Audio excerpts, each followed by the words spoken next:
Hi friends, அஸ்ஸலாமு அலைக்கும். Welcome to Raifa kitchen. நம்ம இன்றைக்கி பார்க்க போகிறது க்ளீனிங் வீடியோ தாங்க. மட்டன் போட்டி இருக்கு இல்லையா, அதுதான் எப்படி க்ளீன் பண்ணுறதுன்னு பார்க்க போகிறோம். இந்த போட்டியே சமைக்கிறதெல்லாம் பெரிய விஷயம் கிடையாது. இது க்ளீன் பண்ணுறது தான் ரொம்ப பெரிய ப்ராசஸ். எனக்கெலாம் இதை க்ளீன் பண்ணுறதுக்கு ரொம்ப டைம் எடுக்குங்க. உங்களுக்கு நான் கட் பண்ணி சீக்கிரமாக எப்படி பண்ணுறதுன்னு உங்களுக்கு நான் வீடியோவில் காமிக்கிறேன். வீடியோவை ஸ்கிப் பண்ணாமல் பாருங்கள். இப்போ நம்ம அதுக்குள்ளே இருக்கிறதெல்லாம் பிரித்து எடுத்தாச்சு. இதுதான் பார்த்திங்கன்னா போட்டின்னு சொல்லுவாங்களே, நீளமாக இருக்கும். இதை நம்ம வந்து முடிச்சு போட்டு கொடுத்துருக்காங்க பாருங்கள். இதை எடுத்துக்கோங்க. இதை வந்து அப்படியே நம்ம உள்டாவாக திருப்பினா தான் அதுக்குள்ளே இருக்கிற அழுக்கெல்லாம் போகும். அடுத்ததாக பார்த்திங்கன்னா இது சிலிப்பி குடல். இது வந்து வயிற்று புண்ணுக்கு ரொம்ப நல்லதுன்னு சொல்லுவாங்க. ஆனால் கொழுப்பு அதிகமாக இருக்கிறனால, அது ரொம்ப கொழுப்பு சத்துனால எங்கள் வீட்டில் சமைக்க மாட்டோம். இப்போது க்ளீன் பண்ணி காமிக்கிற பாருங்கள். இந்த மாதிரி கம்பி இல்லைன்னா தொடப்ப குச்சி எடுத்துக்கோங்க. எடுத்துகிட்டு இந்த மாதிரி வச்சு திருப்பினீங்கன்னா உள்புறம் வந்து வெளிப்பக்கமும் வெளிப்புறம் வந்து உள்பக்கமும் போயிடும். அப்போ நம்ம உள்ளே இருக்கிற அழுக்கு எடுக்கிறதுக்கு ரொம்ப ஈஸியாக இருக்கும். அதனால் ஃபுல்லாக இது போல் எடுத்து விட்டுட்டு இந்த மாதிரி கை வச்சு வலிச்சு விட்டிங்கன்னா அதில் இருக்கிற அழுக்குகள் பூராமே நமக்கு வெளியில் வந்துடும். இப்போ இதே மாதிரி இன்னொன்று உங்களுக்கு நான் செஞ்சு காமிக்கிறேன் பாருங்கள். ஒரு குடலை எடுத்துக்கோங்க. ஒரு பகுதி வச்சுட்டு இந்த மாதிரி கம்பி அது மேலே வச்சுட்டு இந்த மாதிரி திருப்பி விடுங்க. தொடப்ப குச்சி எது உங்களுக்கு தோதாக இருக்கோ அதை எடுத்துக்கோங்க. இந்த மாதிரி எடுத்துகிட்டு திரும்ப கை வச்சு இப்படியே அழுத்தி விட்டு எடுத்திங்கன்னா ஃபுல்லாக அழுக்கு ஃபுல்லாக வந்துடும். முதல்ல நம்ம இதே மாதிரி இருக்கிற போட்டி எல்லாத்துலேயும் அழுக்கு எடுத்து தனியாக ஒரு பாத்திரத்தில் வச்சுட்டு அதுக்கப்புறம் நம்ம க்ளீன் பண்ணுவோம். நான் வந்து இது எல்லாத்தையும் எடுத்துகிட்டு உங்களுக்கு காமிக்கிறேன். அடுத்ததாக இந்த மேலே இருக்கிற பை, இதை வந்து நல்லா துணி கசக்கிற மாதிரி நல்லா தண்ணியில் வச்சு கசக்கிக்கோங்க. கசக்கிட்டு உள் பக்கத்தில் இது மாதிரி சவ்வு இருக்கும். இந்த சவ்வை ஃபுல்லாகவே உரித்து எடுத்துருங்க. இப்போ அதே மாதிரி இந்த மேலேயும் நல்லா நம்ம வந்து அலசணும். அலசிட்டு அதுக்கப்புறம் சுடுதண்ணியில் போடணும். இந்த மாதிரி நீங்கள் வந்து ஃபஸ்ட்டே சுடுதண்ணியில் போடாதீங்க. முதல்ல இந்த சவ்வெல்லாம் எடுத்துருங்க ஃபுல்லாக.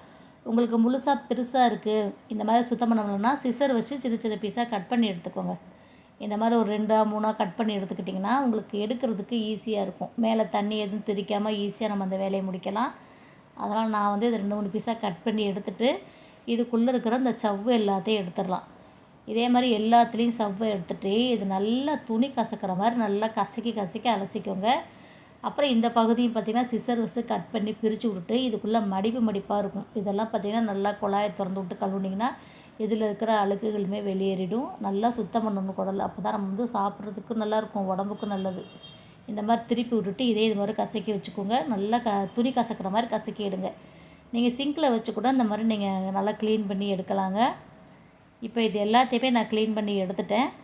இப்போ பாருங்கள், இந்த நம்ம முதல்ல எடுத்தோம் இல்லையா, இந்த குடலை வந்து நல்லா ஃபஸ்ட்டு நல்லா ஒரு 5-6 முறை தண்ணி வச்சு கசக்கி அலசிக்கோங்க. நம்ம திருப்பி விட்டு வச்சுருக்கோம். அதனால் நல்லா ஒரு 5-6 முறை நல்லா கசக்கி எடுத்துகிட்டு அதுக்கப்புறம் தான் நம்ம சுடுதண்ணியில் போடணும். இந்த அழுக்கோடு சுடுதண்ணியில் போட்டிங்கன்னா அப்படியே கலர் மாறி அந்த அழுக்கு வந்து இறுகி போயிடும். அதனால் ஒரு 5-6 முறை நல்லா தண்ணி வச்சு இதை கழுவிட்டு இதை சுடுதண்ணியில் போட்டுட்டு அதுக்கப்புறம் நம்ம கட் பண்ணோம்னா கட் பண்ணுறதுக்கு ஈஸியாக இருக்கும். இப்போ இதையும் பாருங்கள், சவ்வெல்லாம் எடுத்தாச்சு, நீட்டாக இருக்குது. நல்லா இது போல் நல்லா கசக்கி இதையும் அலசி எடுத்துடணும். எடுத்துகிட்டு இதையும் தனியாக நம்ம சுடுதண்ணியில் போட்டுடலாம். போட்டுட்டு இது மேலே அந்த கருப்பாக இருக்குது பார்த்திங்களா, அதெல்லாம் நம்ம ஸ்பூனோ ஒரு கையோ வச்சு உரிச்சிங்கன்னா நமக்கு அப்படியே வந்துடுங்க. இப்போ இதை வெந்நீரில் போட்டாச்சு. தண்ணி நல்லா சூடாக இருக்கணும். போட்ட உடனே அப்படியே நீங்கள் வந்து எடுத்திங்கன்னா ஈஸியாக எடுக்கிறதுக்கு வரும். ரொம்ப நேரம் தண்ணி ஆறுற வரைக்கும் விட்டிங்கன்னா அது வந்து உங்களுக்கு அப்படியே ஒட்டிக்கிடும். இப்போ பாருங்கள், நம்ம குடல் வந்து தண்ணியில் போட்டது வந்து கட் பண்ணி எடுத்துடலாம். இப்போ இதையும் பார்த்திங்கன்னா லைட்டாக அப்படி எடுத்திங்கனாலே தோல் வந்துடும். இது வந்து உடம்புக்கு நல்லதுங்க. இதையுமே நம்ம சாப்பிடலாம், நம்ம வேஸ்ட் பண்ண தேவையில்லை. ஏன்னா நல்லா கழுவிட்டோம். சுடுதண்ணியிலே முக்கி எடுத்து போட்டு நம்ம கழுவிட்டோம் பார்த்திங்களா. இதை நல்லா அலசிட்டு மறுபடியும் நல்லா அலசி தண்ணியை இறுக்க புழிஞ்சு இதை வத்தல் சின்ன வெங்காயம் போட்டு வறுத்திங்கன்னா இது சூப்பராக இருக்கும். இது வந்து இடுப்பு வலிக்கு ரொம்ப ரொம்ப நல்லதுங்க. இதை தெரிஞ்சவங்க இதை மிஸ் பண்ண மாட்டாங்க. எங்கள் வீட்டில் எங்கள் அம்மாவும் செஞ்சுருவாங்க, நானுமே இதெல்லாம் சமைச்சிருவேன்.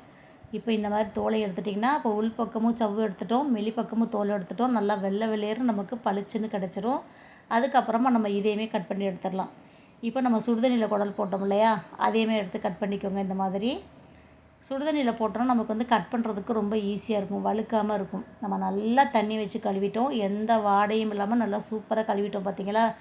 இப்போ இதெல்லாத்தையும் கட் பண்ணிவிட்டு மறுபடியும் ஒன்றா போட்டு கொஞ்சம் மஞ்சத்தூள் சேர்த்து நல்லா நம்ம வாஷ் பண்ணி எடுத்துடலாங்க. அவ்வளோதான். இப்போ க்ளீன் பண்ணி எடுத்தாச்சு. அவ்வளோதாங்க. மட்டன் போட்டியை எப்படி சுலபமான முறையில் சுத்தம் பண்ணுறதுன்னு பார்த்துருப்பீங்க. இதே மாதிரி சிக்கன், மீன், இறால்லாம் எப்படி சுத்தம் பண்ணுறதுன்ற வீடியோவும் நான் அப்லோட் பண்ணியிருக்கேன். வீடியோவுக்கு மேலே எண்டு ஸ்க்ரீனில் நான் கொடுக்குறேன். தேவைப்படுறவங்க செக் பண்ணி பாருங்கள். டிஸ்கிரிப்ஷன் பாக்ஸ்லேயும் நான் லிங்க் கொடுக்குறேன். இப்போ இந்த குடலை நான் கத்திரிக்காய் போட்டு குழம்பும் வறுவலும் செஞ்சுருக்கேங்க. ரொம்ப சூப்பராக இருந்துச்சு.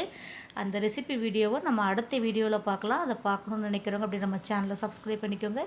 இந்த வீடியோ பிடிச்சிருந்துச்சுன்னா லைக் பண்ணிவிட்டு நிறைய ஷேர் பண்ணிவிடுங்க. அஸ்ஸலாமு அலைக்கும்.